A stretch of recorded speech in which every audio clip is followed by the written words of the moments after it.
Hello everyone, আজ আমি নামমাত্র কয়েকটা মশলা দিয়ে সম্পূর্ণ নিরামিষ দুর্দান্ত স্বাদের আলুর তরকারি বানিয়েছি।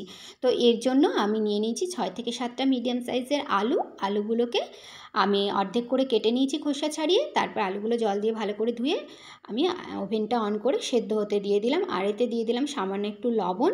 এবারে মিডিয়াম ফ্লেমে ঢাকা দিয়ে 10 মিনিট মতো আলুগুলো সেদ্ধ করে নেবো। তো 10 মিনিট পর ঢাকাটা খুলে একটা ফর্ক দিয়ে চেক করে নিলাম, আলুগুলো খুব ভালো মতো সেদ্ধ হয়ে গেছে। আমি এবারে আলু সেদ্ধটা নামিয়ে ওভেনে একটা প্যান বসিয়ে দিলাম।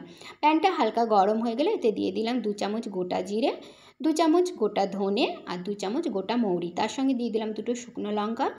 এগুলো একটু নাড়াচাড়া করে ভেজে নিয়ে আমি দিয়ে দিলাম 10 থেকে 12টা গোলমরিচ। তো আপনারা এই গোলমরিচগুলো প্রথমেই দিয়ে দিতে পারেন, তো আমি ভুলে গেছিলাম তাই পরে দিয়েছি।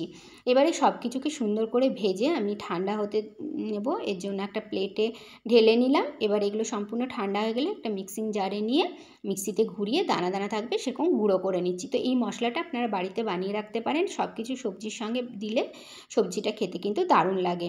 তো মশলাটা এরকমভাবে বানিয়ে নিলাম গুঁড়ো মশলাটা। এবারে ওভেনে আবারও প্যান বসিয়ে প্যানে দিয়ে দিলাম 3 চামচ মতো সর্ষের তেল। সর্ষের তেলে এই তরকারিটা খেতে বেশি ভালো লাগে। তো সর্ষের তেলটা গরম হয়ে গেলে এতে দিয়ে দিলাম যে সেদ্ধ করে আলুগুলো রেখেছিলাম সেগুলো দিয়ে দিলাম। তারপর দিয়ে দিলাম সামান্য লবণ। এবারে লবণ দিয়ে পরে আমি আলুগুলো হালকা হাতে নাড়াচাড়া করে নিলাম, কারণ সেদ্ধ আলু ভেঙে যাওয়ার সম্ভাবনাটাই বেশি থাকে।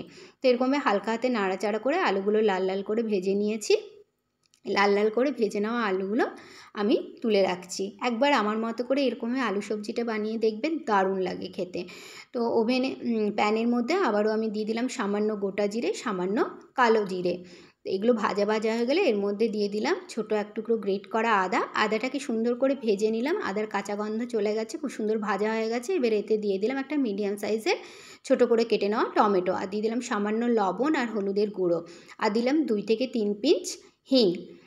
এবারে এগুলোকে সব কিছু একসঙ্গে নাড়াচাড়া করে দিয়ে আমি মিডিয়াম ফ্লেমে 2 মিনিট মতো ঢাকা দিয়ে দিলাম। তো 2 মিনিট পর ঢাকাটা খুলে এই টমেটোগুলোকে এরকম একটু চেপে চেপে দিলাম। টমেটোগুলো সেদ্ধ হয়ে গেছে ভালো মতো। এবারে এতে দিয়ে দিচ্ছি যে ভাজা মশলাটা গুঁড়ো করে রেখেছিলাম সেটা 2 চামচ ভর্তি ভর্তি দিয়ে দিলাম। এবারে টমেটোর সঙ্গে ভাজা মশলাটা মিশিয়ে দিয়ে আমি ভেজে রাখা আলুগুলো অ্যাড করে দিলাম। তারপরে খুব হালকা হাতে নাড়াচাড়া করে আমি এই মশলাটাকে কোট করে দিলাম আলুর মধ্যে। তো আলুগুলো খুব সুন্দরভাবে কোট হয়ে গেছে মশলাতে। এবারে আমি এতে দিয়ে দেব সামান্য জল দিয়ে পরে আমি এটাকে জল দিয়ে দিলাম। তারপরে এটাকে আমি জলের মধ্যে একটু নাড়াচাড়া করে আলুটাকে মিশিয়ে দিলাম। তারপরে এতে দিয়ে দিলাম সামান্য একটু চিনি, আর দিয়ে দিলাম সামান্য কসুরি মেথি। এবারে কসুরি মেথি আর চিনিটাকেও আলুর মধ্যে নাড়াচাড়া করে মিশিয়ে দিয়ে আমি একটা ঢাকা দিয়ে দিলাম মিডিয়াম ফ্লেমে 2 থেকে 3 মিনিট। তো 3 মিনিট পর ঢাকাটা খুলে এতে দিয়ে দিচ্ছি সামান্য গাওয়া ঘি।